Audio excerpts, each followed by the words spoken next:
Welcome to the Configure Price Quote Podcast. My name is Sohn and I'm the founder of CPQ Consulting. This podcast is 100% focused on Configure Price Quote, also known as CPQ, and will provide you useful insights into this topic. My guest today is Jon Scott. Jon is the founder of ScopeStack, a company that offers a services CPQ solution. He founded ScopeStack in 2018 and is here to talk about what his company offers in regards to services. Jon has around 20 years of business experience and lives with his family in Greenville, South Carolina. Welcome to the CPQ Podcast, Jon. Hey, Frank. Thanks for having me, sir. Very excited to have you. And let's maybe start by telling me a little bit more about what you did before you founded or built ScopeStack. Yeah, absolutely. So prior to ScopeStack, I worked for a couple different value-added resellers, so Dimension Data, MTT, Insight, as well as some other regional value-added resellers here in South Carolina. And my job primarily was in a pre-sales capacity. So from managing a team of solution architects here on the East Coast to being an individual contributor and scoping projects. So that's really where this whole thing came from. It was that job. That's very good because when you start with your own experience, right, you know what you want to build. But what actually drove you to build the company? Why didn't you just change jobs and did that somewhere else? So what was the driver for building the company? Yeah, I'm sure that would have been a lot easier just to change jobs. That's what everyone else does. But for me, it was just a challenge that was out there and I just couldn't get past it. Right. My wife and I prayed about it and, just try to get some guidance on it. But really, it was one of those things that I was passionate about and I just couldn't find a solution for. Right. So every good engineer, Google's Cisco's statement of work automation. Right. That's what I was doing before I had to write any sort of statement of work. And there just wasn't anything built for my role in that specific function. And so I was like, man, there's got to be a better way. Yeah. And there wasn't. And so we had to go make one. And it obviously seems to work because you did that 7 years ago, right? So, but I would still think, and I'm not sure, correct me if I'm wrong, are you still in the startup phase or you consider yourself beyond that? Yeah, I don't even know what startup phase means anymore. I think that changes all the time.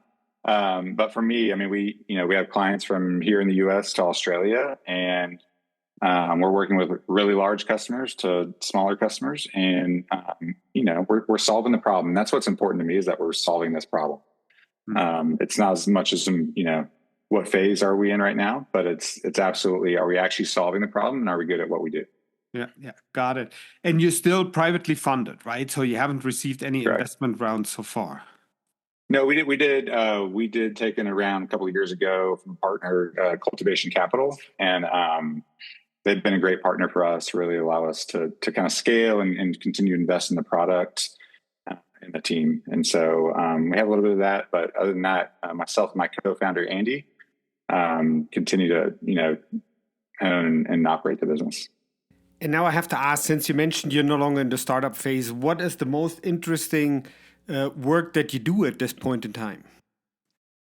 Yeah, I think the most interesting part is, the fact that this problem is so universal is really interesting to me. It exists, and again, from very large organizations down to small, with kind of the more public exposure of AI and LLMs and machine learning and all that stuff, it's been an interesting landscape to navigate, how to solve this problem. And I'm sure we'll dig into that a little bit deeper in a minute, but I'd say that's interesting. But at the same time, the piece that I genuinely enjoy is transforming or partnering with, our customers to really transform the way they're doing things and take their business to the next level. Because I feel like you can only go to a certain point of scale and capacity with spreadsheets and Word templates, right? And so it's that genuine interest of trying to, come alongside our customers and partner with them and transforming their services business. That's really exciting to me. And one thing I also have to ask is, especially since you worked for other employers before you started your own company, right? So what did you feel helped you to prepare you for building your own company? Yeah, I don't know if there's much that can prepare you for this.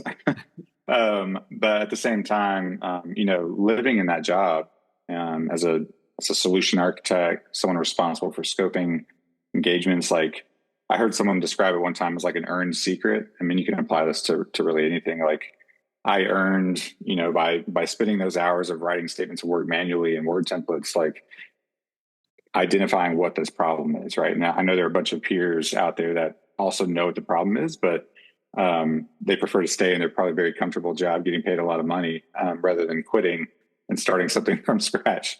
To me, the thing that was probably just like the hardest was sales, right? I think I took sales for granted when I first started out the business because I partnered with extremely successful salespeople in these organizations I worked at, and they made it look so easy.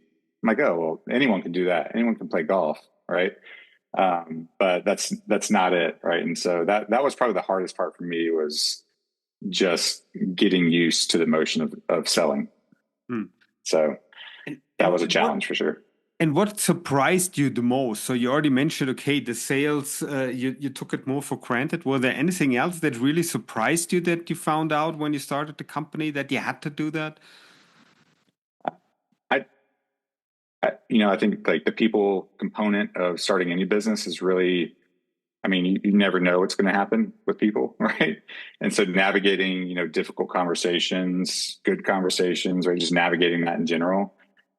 I think it takes a lot of courage, honestly, just to build a business and to try to be intentional about doing it well, caring for people, but also like not avoiding conflict if you need to have conflict. And so I think it's some of those like, not super tactile things that I just had to learn as I went, for sure. Got it. But we have a great team, so. Got it. We talk about ScopeStack a little bit more in a minute, but before we go there, I want to ask you, what do you do when you don't work? I'm always thinking about work, but when I'm not actually in front of me, behind my computer, I have 2 young kids, so a 10-year-old son, 8-year-old daughter. So try to, stay involved with whatever they have going on as much as possible. But you know what, Frank, I'm trying to get back into golf. I used to golf a lot more before kids. But now that they're in school, I can actually, go out a little bit more. And so I'm trying to get back into that. I wouldn't say I'm good, but it's fun to get out there and just, try. No, I think you don't have to be good, right? As long as you enjoy it, is worth it. Yeah. No, I definitely do enjoy it. And again, like have some great people, around the business and internal to the business. And so like we get an opportunity just to step away from what we're doing. You always come back refreshed, right? So I think there's benefits other than just, trying to get a low score. Excellent. Then let's talk a little bit more about ScopeStack, right? So let's start by telling me a little bit more about the product and services that you offer. Sure. Yeah. So ScopeStack, really what we were trying to do is combine, I mentioned a couple of times, but combine the language of a statement of work with the level of effort calculation piece of like the spreadsheet that's typically there, and combine those 2 things together. Right. So we're like, and our goal is to really eliminate the chaos of spreadsheets and copy and paste statements of work, by giving teams a repeatable, reliable system to build services projects. And you also help customers to implement the solution then? So a lot of that is done by our team. So we'll help implement that. We can go so far. So there are certain things we probably won't do and not necessary for us to do. Our onboarding, our efforts are all led by our team internally at ScopeStack. Good. Then let's look at the customers that you work with, right? So what industries do you work mostly with? Yeah. So coming from, the IT services space and really, identifying with the problem that exists there, that's where we focus right now. So IT services organizations, and it's really the kind of mid-market to enterprise that's our ideal client size, anywhere between like 50 to 1,000 or so employees in the business. Right now we have clients in North America, UK, Australia, but I mentioned earlier, but like the problem really is universal. And it continues to astound me, the sizes of organizations that continue to run this kind of process on spreadsheets and Word templates. Yeah, it's eye-opening. for sure. Okay, so let me just summarize for me to understand. So the IT service industry, then you have customers that's more SMB, I would say, right? Small and mid-sized business up to 1,000 employees, right? So and then the Yeah, geography, while you have worldwide customers, your focus is on North America. Is that a fair statement? yeah, that's fair. Uh, Yep. Got it. Excellent. So, and services CPQ is always a little bit special, right? Which has to be explained, and we will do that here in a minute as well. Okay. But one thing I wanted to ask you before as well, you can also work alongside a product configuration centric CPQ solution as well, correct?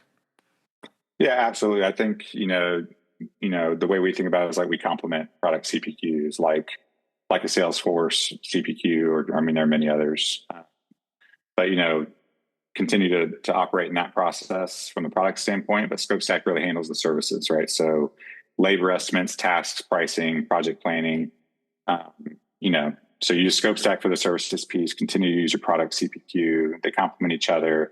Then having potentially one final output. And again, whether that comes from ScopeStack or the product CPQ, it doesn't really matter to us. But as long as you're providing that great experience to your end customer.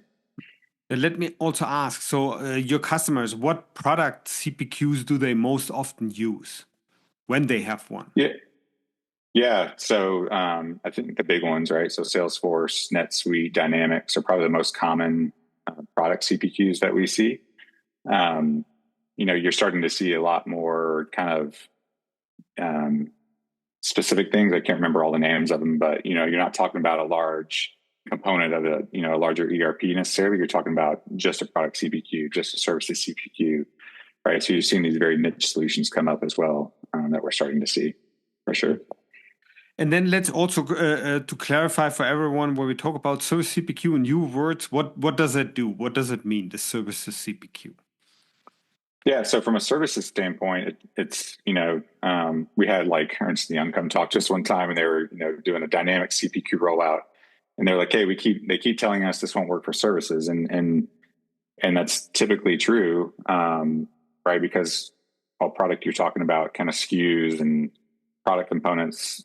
Services is really labor, tasks, project pricing, project planning, and again, like the piece that we add on is language, right? So the language that's going to show up on a statement of work is typically aligned to the services that you're costing and pricing now.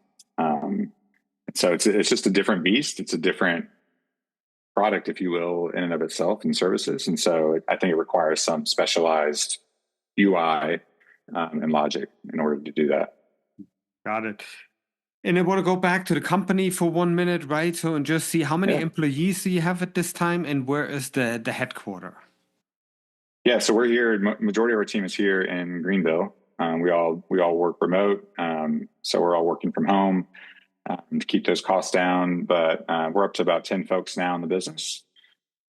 And again, it's pretty amazing to see what we can do with this number of people for the organizations that we support. Excellent. Do your customers require PSAs, right? So, for example, for resource planning or billing or something, or do you have a full solution for services? Yes, I mean with ScopeStack, you don't need to have a PSA. We definitely integrate with PSAs, and I would also say, like, I think the value of ScopeStack and the PSA, I think, are enhanced together, right? So because we knew that problem was solved when we started ScopeStack, right? So whether it's project planning, resource planning, there's some great products out there, like the Cantata, or there are a couple others out there, but like they do a great job in that world. That's not the problem we were trying to solve. We were trying to solve the upfront part of the sales process around like estimating a services project, calculating level of effort.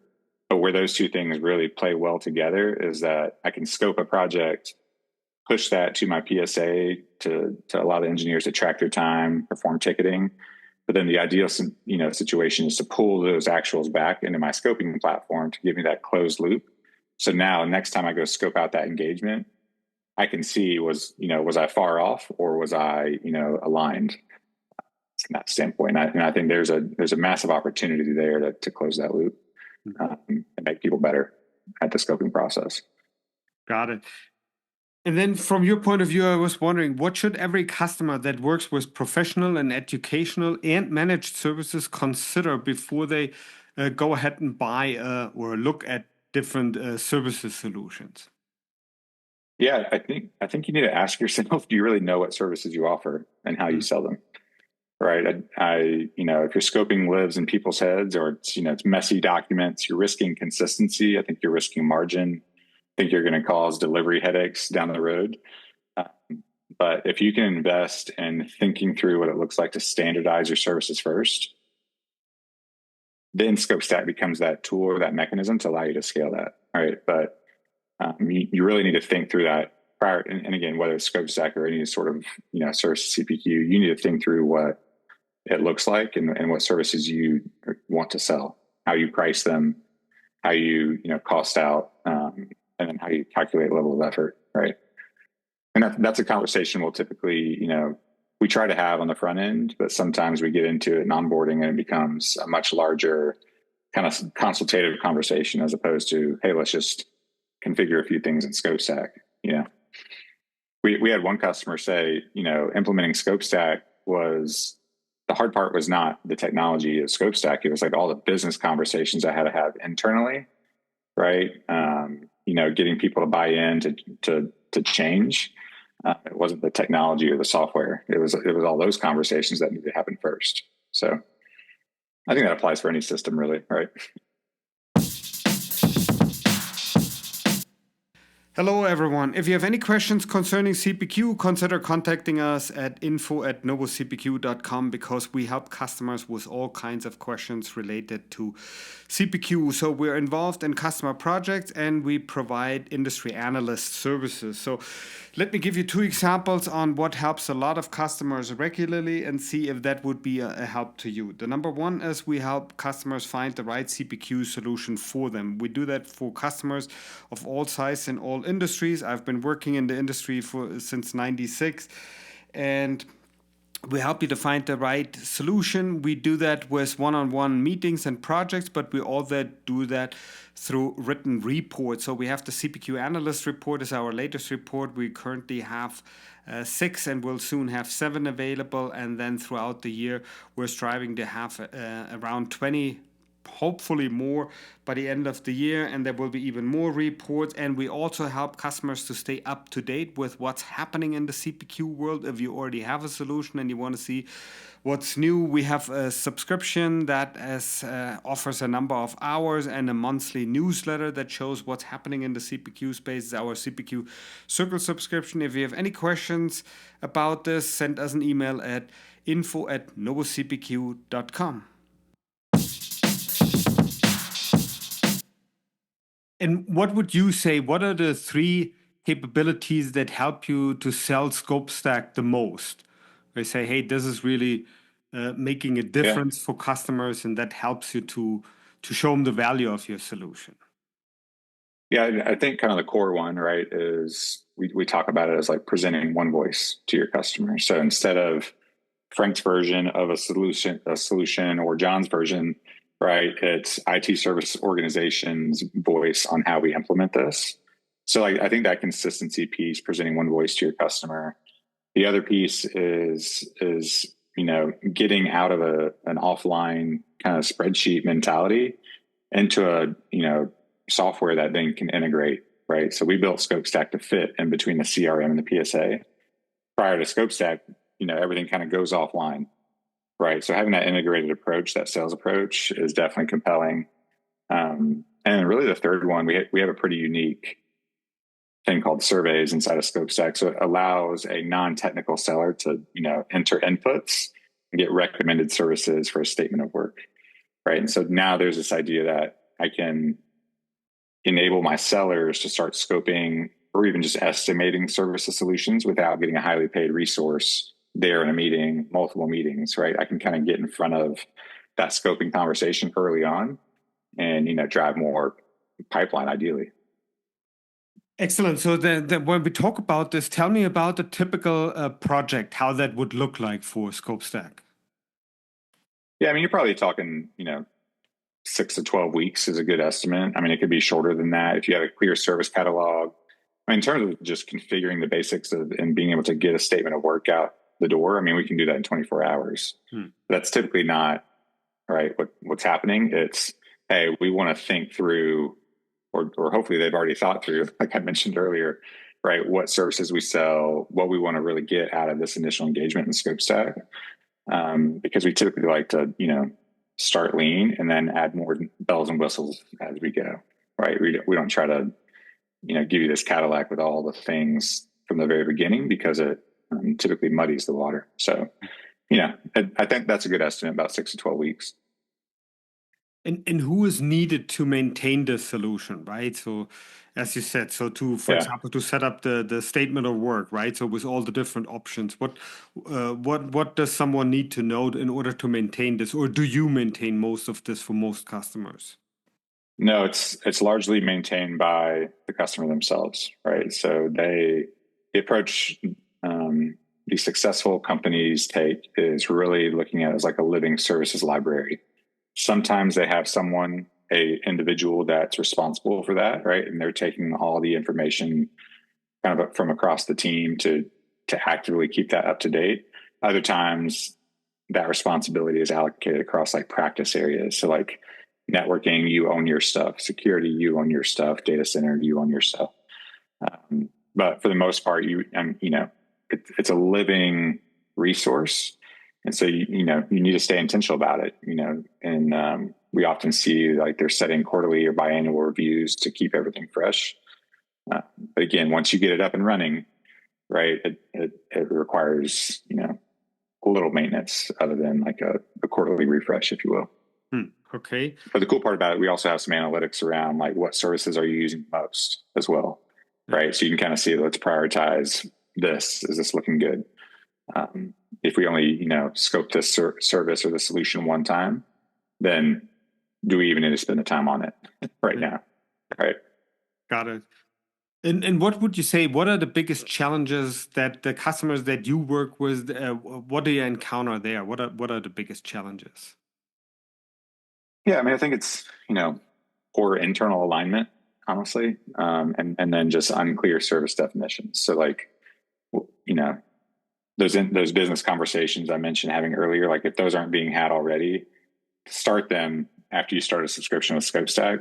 That's the wrong time to start them. You need to have those conversations ahead of time. And I think that applies for any software. But then unclear service definitions. So if they don't have like a shared understanding of what you're selling, there's no services CPQ that will fix that. Yeah. Right. Like you need to have those conversations internally first. So, and it really helps to have pre-sales, sales, and delivery aligned before or very early on, when you're talking about implementing a services CPQ. Those teams need to be aligned. Got it. Do you have any partnerships that you want to mention here? Anyone you work with very closely? Yeah, I mean, I mentioned Cantata earlier, great organization doing some really cool things on the PSA side. We also integrate with our integration engine. I mean, we can literally integrate with anything. I'd say some of the most common are Salesforce, ConnectWise, that we're doing a full integration with in terms of like CRM to PSA integration. And so I wouldn't say that they are. I say we see them around all the time. I wouldn't say we have some formal partnership play or go to market, but again, it's we've built a platform to integrate with those pretty cohesively. I'll put it that way. And then tell me a little bit more about the platform itself, right? So is it API first architecture and so on, right? So tell me a little bit more about that, how that works for your customers. Yeah, I mean, so our API is a huge asset to what we do, and it's out there. Swagger docs are all out there and everything, and so that's what we use to in order to deliver the platform. And so trying to have reactive front end, leveraging the API, and so as we're delivering more capabilities to our end customers, those capabilities are also available in the API. And so that's where our integration platform, as well as just the ability to integrate with any sort of other Zapier or Power Automate, right? Any other platform, you can do a lot of really cool things with the systems you already have in place. Again, because you think about where ScopeStack fits. I mean, it's right in the middle of two of the most important components of the services organization, right? Those selling the services and those delivering them, right? So if we can be right in the middle of that, passing data back and forth, I mean, integration and leveraging our API is extremely important. And then also one question, is the solution itself only available in English or at least on the user side, right? Or is it available in multiple languages as needed? Yeah, we haven't delivered it in any other languages, simply because our customer base hasn't demanded it yet, nor have we seen a need to do that. So yeah, it's all currently delivered in English. There are definitely some capabilities around, again, leveraging the integration side where you can convert text to language in terms of what kind of document you generate. I would say I will clarify. I say all the UIs in English. You can build services and use whatever language you want in terms of automating a statement of work, right? So we have no constraints around that internal to the platform. It just may not be the most user-friendly to answer your question, Frank. Got it. And one other question I have to ask these days is about artificial intelligence, right? So everyone's talking about it. What does ScopeStack do in regard to AI? Do you use it in your solution? Plan to use it? What's the status there? Yeah, I mean, so we've kind of been waiting a little bit to see where it stands. I mean, we were very security conscious. We don't like the idea of passing any of our customers' data to an LLM that we don't own. And so that's where we're starting to go down the route of, leveraging our individual customers. They can kind of bring their own LLM, right? Because that's data that they can trust. They can bring that. And again, leveraging those API integrations. We're currently evaluating several different AI use cases. We have a product advisory board that will be putting some of those use cases in front of them and getting their feedback on it. They largely influence kind of the direction and where we go with some of that stuff. So excited to see what they say about it. That'll be coming up next couple of weeks for us. But in terms of thoughts around it too, I think in this space, it's really interesting. I mean, thinking about anywhere from automating an executive summary based on the context of what services, what inputs you had into the project could be a really simple use case, all the way up to, hey, analyze this project. Tell me which other projects in my account have services similar to these and what am I missing, right? Like helping me do some parsing of, what services I might be missing or something like that. And then extraction of data out of documents so that we can put it into another statement of work. So great use cases, third-party contractors, getting their language into our statement of work. How do we make it easier for our end users to extract that data and get it into their document? Because that is a big part of the channel today is services organizations working with each other. Yeah. Right. So, there are all sorts of different things we can do. I have always been of the mindset that I want to, without compromising the consistency that's valued in a statement of work for a delivery engineer, we don't want to just keep creating noise every single time because that gets us back to the same problem we had before. How do I leverage an LLM or AI to enhance my statement of work, but not dramatically change it to the point where it's not consistent anymore? Right. So there's a balance there for us that we're trying to achieve for sure. Yeah. And one question regarding that, right? So then you also have certain certifications, right? Especially regarding security, like the ISO 27001. You have these certifications as well. Yeah. So working towards our SOC 2 compliance now. Again, all the kind of policies, procedures are being adhered to now, and so we're getting there. It's an expensive process to get that accreditation, but it's definitely something we're moving towards. We have a trust center that kind of exposes all the things that we're doing, all the policies we're adhering to. So it's not just, that we write it down, but we actually do follow these policies. Yeah. Right. So trying to continue to instill that behavior in our team. So that'll be coming soon as well. Got it. And then when you look at the statement of work that we mentioned a couple of times, you have a proprietary tool to generate these statements of work, or you work with Microsoft Word documents or something else, or Google Docs? What can you tell me about that? Yeah, so a couple of different things. I mean, we're able to generate out Word docs, PDFs, now PowerPoints, as well as spreadsheets. And so before, it was very limited to a Word doc right?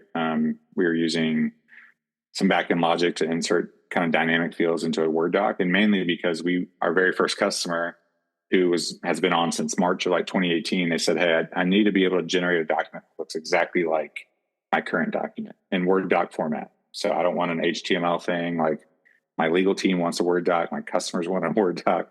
Hopefully, we'll get away from that soon. But with that being said, like that's where we started, right? And then we rolled in PDF support, and now we're rolling in the ability to generate PowerPoints and spreadsheets as well.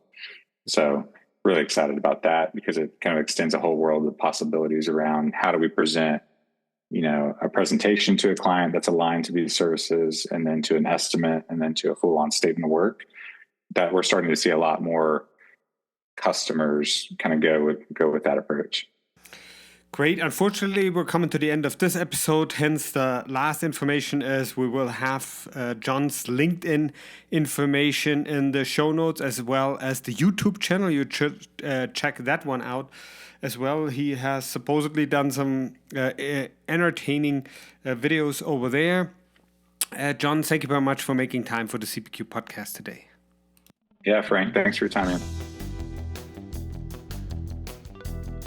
I'd like to thank everyone for listening and hope you learned something interesting today. If you like the podcast, please go ahead and rate it on iTunes or share it with your friends and colleagues. In the meantime, you can find us online at www.novocpq.com. So long, everyone.